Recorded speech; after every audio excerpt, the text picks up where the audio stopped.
When the wealthy Ashford family mocked their housemate at their grand charity dinner, they thought nothing of it. Just another evening of champagne and cruelty. But the quiet woman washing their dishes held a secret so powerful, it would bring their empire crashing down in less than 24 hours. Before we dive into this stunning story of justice and redemption, make sure you hit that subscribe button and ring the bell so you never miss stories that remind us why kindness matters more than money. Now let me tell me about the night everything changed. The Ashford mansion stood like a monument to excess in the wealthiest corner of Connecticut. 12 bedrooms, 8 bathrooms, and enough marble to build a small museum. Charles Ashford had built his fortune the old-fashioned way, or so he told everyone. Real estate deals, investment properties, and what he called strategic business moves. $800 million worth of strategic moves. His wife Veronica spent her days planning charity galas and her nights counting social media likes. Their son Brandon worked at an investment firm downtown, though everyone knew his last name got him the job, not his resume. And their daughter Carolyn? Well, Carolyn called herself an influencer, which apparently meant taking pictures of things other people bought her. But this story is not really about them. This story is about Ruth Peterson, the woman they never really saw. Ruth was 62 years old with silver hair she kept in a simple bun and hands that knew the meaning of hard work. She had been the Ashford family's housemaid for 6 months, arriving each morning at 6 and leaving after dinner was served and clean. She was a widow. Her husband had passed 3 years earlier, and the pension was not quite enough. So Ruth worked. She cleaned homes for wealthy families who barely remembered her name. The Ashfords called her the maid, even though she had introduced herself 100 times. Every morning, Ruth would arrive through the service entrance. She would clean 17 rooms, do 6 loads of laundry, and prepare meals she would never be invited to eat. Veronica would leave notes about smudges on mirrors. Charles would grunt if he noticed her at all. Brandon once left a single dollar on the counter as a tip for an entire week's work, then laughed about it to his friends. Carolyn would complain if Ruth's vacuum interrupted her filming schedule. Ruth never complained. She would simply nod, say yes ma'am or right away sir, and continue working. There was a dignity in the way she moved, something quiet and unshakable that none of them noticed.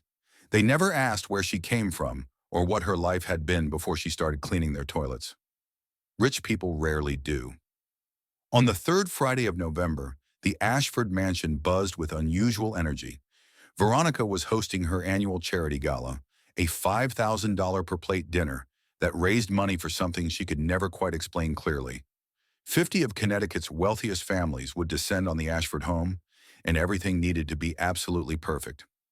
Veronica had been impossible all week, snapping at Ruth about flower arrangements and napkin folds and whether the champagne flutes sparkled enough.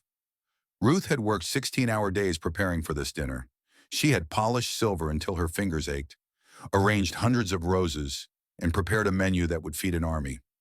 On the evening of the gala, she put on her server's uniform, a simple black dress with a white apron, and prepared to become invisible once again. The guests began arriving at 7. Cars that cost more than houses pulled up the circular driveway. Women dripped with diamonds that could have fed a family for a year. Men wore watches worth more than Ruth's annual salary. They air-kissed and laughed and sipped champagne, surrounded by wealth so casual it had become boring to them. Ruth moved through the crowd like a ghost, refilling glasses and collecting empty plates. She had perfected the art of being present but unseen. She heard everything. Conversations about tax shelters and offshore accounts. Gossip about affairs and business deals. These people spoke freely around her because to them, she was furniture that occasionally moved. Dinner was served at 8. Ruth and 2 other hired servers brought out course after course. Veronica glowed at the head of the table, soaking in compliments about her home and her dress and her generous spirit. Charles told stories about his business successes, exaggerating his brilliance. Brandon scrolled through his phone between courses. Carolyn took photos of her food for social media, letting it get cold while she found the right filter. It happened during the main course. Ruth was refilling wine glasses, moving carefully between the tightly packed chairs. Someone shifted suddenly. She did not see it coming. Her serving cart bumped the edge of the table. A wine glass tipped. Maybe 3 drops, 4 at most, splashed onto the sleeve of Veronica's designer gown. The room went silent. Veronica stood up so fast her chair fell backward. Her face turned red, then purple. "You stupid, clumsy woman. Do you have any idea what this dress costs? Do you? This is a $15,000 gown, and you've ruined it." Ruth immediately began apologizing, reaching for a napkin to blot the tiny stain. But Veronica slapped her hand away. "Don't touch it! You've done enough damage." She turned to the room of stunned guests, playing to her audience now. "This is what I get for trying to help these people. Give them a job out of kindness, and they destroy your things." Charles stood up, his voice booming across the dining room. "This is exactly why poor people shouldn't be allowed to handle valuable things. They don't understand worth. They don't understand quality." He pointed at the floor. "On your knees. Clean it up. Now." Ruth looked at him, then at Veronica, then at the 50 faces staring at her. Some looked uncomfortable. Some looked away, but nobody said a word in her defense. Slowly, Ruth knelt down on the marble floor and began wiping up the few drops of wine that had splashed there. That was when Brandon pulled out his phone. He started recording, laughing behind the camera. "This is going to get so many views," he said to his sister. #RichPeopleProblems. Carolyn giggled, leaning into frame. "Oh my God, she's literally on her knees. That dress probably costs more than she makes in a year. Actually, this napkin probably costs more than she makes in a year." The other guests shifted in their seats. A few whispered to each other, but still nobody defended Ruth. The wealthy protect their own, and she was not one of them. Veronica was not finished. She stood over Ruth, her voice dripping with contempt.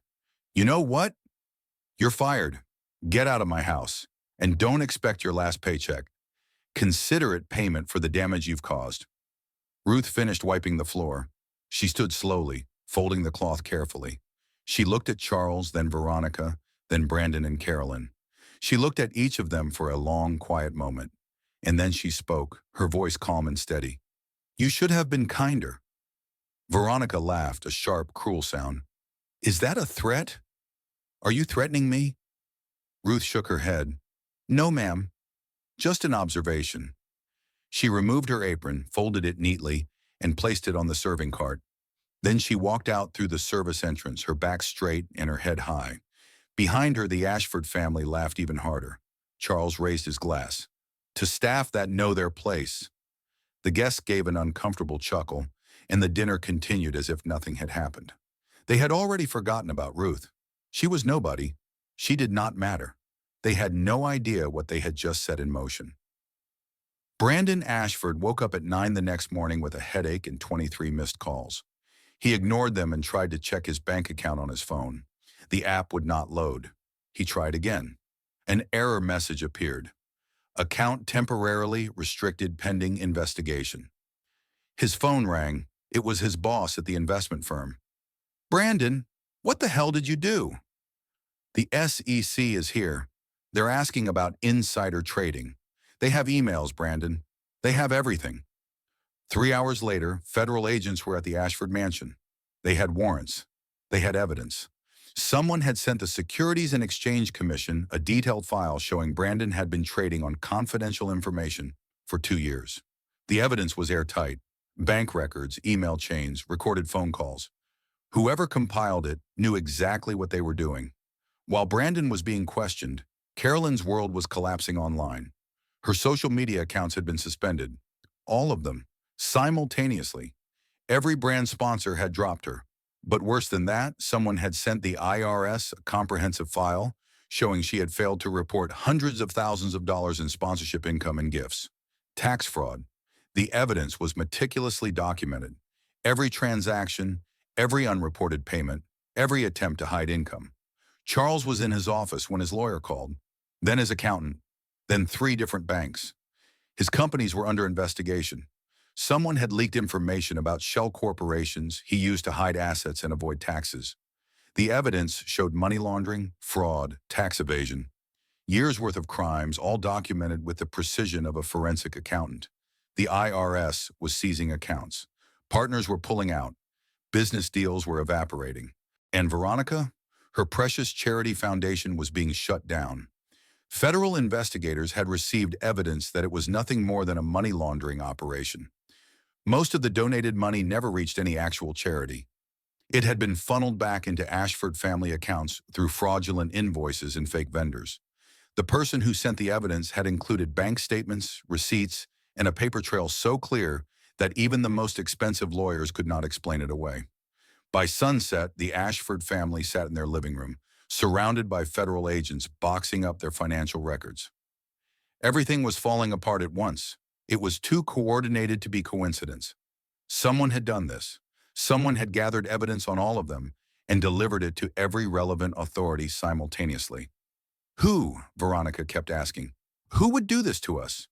Charles's lawyer was blunt. Whoever it was, they knew everything about your finances. They had access to your computers, your emails, your bank accounts. They knew things only someone inside this house could know. He paused. And whoever they are, they're very, very good at this. The truth came out 3 days later, when Ruth Peterson sat in a federal building giving her statement to investigators. Her full name was Margaret Ruth Peterson Blackwell. For 30 years, she had been one of the FBI's top forensic accountants, specializing in white-collar crime. She had put away corrupt executives, tax cheats, and financial criminals. She had testified in dozens of trials. She was legendary in law enforcement circles for her ability to follow money trails that others could not see. When her husband died 3 years ago, Ruth had retired. She had her pension, but it was not quite enough for the life she wanted to live. More than that, she needed purpose. She needed to feel useful. So she took housekeeping jobs. It kept her busy. It kept her moving. And if she was honest, it reminded her that there was dignity in all work, something she had always believed. She had taken the job with the Ashford family 6 months earlier, expecting nothing more than a paycheck. But Ruth had spent 3 decades learning to spot financial crimes, and you do not just turn off that instinct. Within weeks of working in the Ashford home, she had noticed things. Papers left on Charles's desk, conversations overheard while she cleaned, computer screens left open, email printouts in the trash. At first she had ignored it. It was not her business anymore. She was retired, but the evidence kept piling up. Shell corporations, unreported income, fraudulent tax returns. The Ashfords were not just wealthy, they were criminals. And they were not even careful about it because they believed they were untouchable. Still, Ruth had planned to finish her contract and leave quietly. She needed the job. She would not report what she had seen. It was not her fight anymore. But then came that dinner, that terrible, cruel dinner where they had humiliated her in front of 50 people, where they had treated her like garbage, where they had laughed at her pain and filmed it for entertainment. That changed things. On her last night in the Ashford home, after they had fired her and refused to pay her, Ruth had gone back to her small apartment. She had spent the entire night compiling everything she had seen and heard over 6 months. Bank statements she had glimpsed while dusting Charles's office. Email chains she had seen on open laptops. Conversations about fraudulent deals she had overheard while serving dinner. Shell Corporation documents left in the trash. For 30 years, Ruth had been trained to remember details, to document evidence, to build airtight cases. Old habits die hard. By morning, she had created 4 separate files. One for the SEC detailing Brandon's insider trading, one for the IRS documenting Carolyn's tax fraud, one for federal investigators showing Charles's money laundering and corporate fraud, and one exposing Veronica's fake charity. Each file was thorough, professional, and completely damning. She had sent them all anonymously, then waited. When investigators finally tracked her down and asked why she had done it, Ruth's answer was simple. I would have left and said nothing. I needed that job. But their cruelty reminded me why I spent 30 years putting people like them in prison. They thought I was nobody. They thought I didn't matter. They thought they could treat me like garbage because I cleaned their toilets. She paused, her voice steady and calm. Justice doesn't care about your bank account, and neither do I. 6 months later, the Ashford empire had completely collapsed. Charles was facing 15 to 20 years in federal prison for fraud, tax evasion, and money laundering. Veronica had been charged with operating a fraudulent charity and faced her own prison sentence. Brandon had lost his banking license and was awaiting trial for securities fraud. Carolyn was under investigation, her influencer career destroyed, her reputation in ruins. The mansion had been seized as an asset tied to criminal activity. The cars were auctioned off. The artwork, the jewelry, the designer clothes, all sold to pay restitution to victims of their schemes and to cover legal fees. The Ashfords, once worth hundreds of millions, were now broke. They lived in a modest apartment, facing the reality that most Americans knew well, struggling to pay rent, working regular jobs, understanding finally what it meant to be treated as less than. Ruth went back to her quiet life in her small apartment. The FBI's whistleblower program had given her a substantial reward for the evidence she had provided, but she did not keep it. She used the money to start a foundation that protected domestic workers' rights, offering legal help to housekeepers and servers and janitors who faced abuse from wealthy employers. When a reporter asked if she felt guilty about destroying the Ashford family, Ruth smiled gently. "I didn't destroy them," she said. "They destroyed themselves. I just turned on the lights." She had never sought revenge. She had simply allowed the truth to surface. Everything she reported had been real, documented, and criminal. The Ashfords had built their empire on fraud and cruelty, and it had collapsed under the weight of its own corruption. Ruth's story spread across the internet, not from Brandon's mocking video, but from people who understood its deeper meaning. It became a reminder that every person we meet carries their own story, their own strength, their own worth. The housemaid cleaning your floor might be smarter than you. The waiter serving your food might be kinder than you. The janitor emptying your trash might be more valuable to the world than you will ever be. In the end, Ruth offered one final piece of wisdom. Kindness costs nothing. Cruelty costs everything. The Ashfords had learned that lesson the hard way.